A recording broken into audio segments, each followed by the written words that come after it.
Good afternoon, I'm Sheldon Bradford, and this is your UI7 News Update. It's Valentine's Day, and for some, that means big spending. But this year, spending is expected to reach unprecedented levels. CNN's Mary Maloney takes a closer look in today's Consumer Watch. Are you breaking the bank this Valentine's Day? You're not alone. According to the National Retail Federation, the average person will spend about $162 to shower their significant other with love. That's an expected record-breaking total of $20.7 billion. This is up from last year's record of $19.6 billion and an all-time high in our survey's history. The survey finds men will do the most spending at a little over $229. Women will spend significantly less, slightly under $100. Although people still prefer experiences over materialistic things. They still want the traditional gifts like candy, flowers, or going out, or even an old-fashioned greeting card.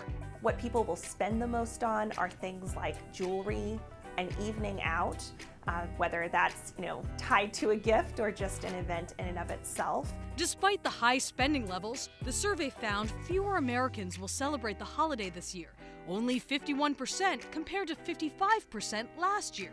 But those who will be celebrating are spreading the love further.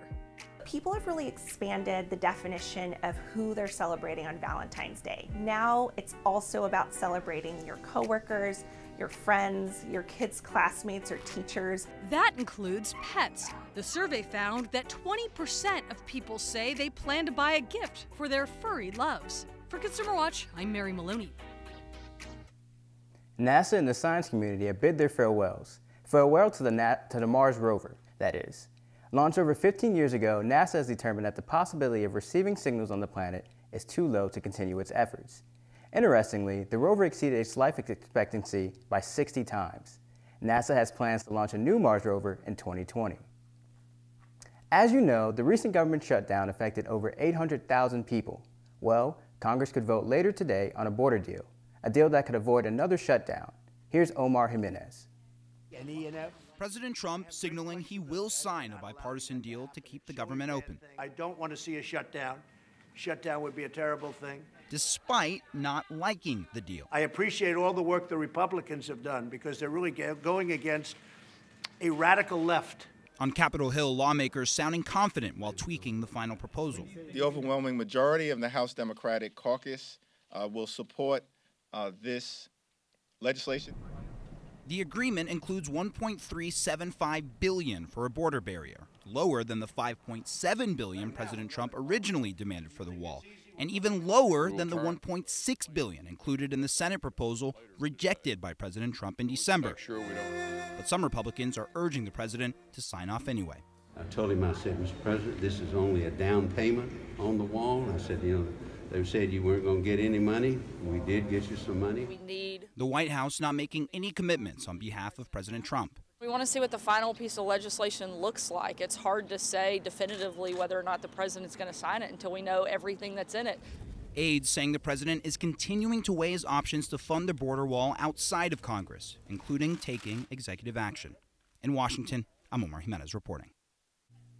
Now for a little sports news. For one Illinois resident, wrestling is his passion, and not even disabilities will hold him back from competing. Nick Trotter, a 6-year-old wrestler, was born with no feet and missing his left hand. Trotter was adopted from the Ukraine at 18 months by Chris and Mindy Trotter. Nick participates in baseball, swimming, and jiu-jitsu, but enjoys wrestling more than anything else. I am like a kid. I just feel like I'm really good at wrestling. Trotter is on a team, the Macomb Little Bombers. In Nick's last tournament, he defeated all of his opponents and won his bracket. In other Illinois news, let's talk weather. Right now, it is 46 degrees with a bit of wind and a partial overcast. Tonight, the temperature will drop to 18 degrees, bringing us to below freezing temperatures. We'll stay below freezing Friday with a high of only 28 degrees and a low of 19. Saturday, we are looking at much of the same with a high of 34 degrees and a low of 25 degrees. But that's it for weather. For more of our stories, head over to our YouTube at UI7 and our Facebook. That's all for this UI7 News Update. Tune in at 2 p.m. for another update.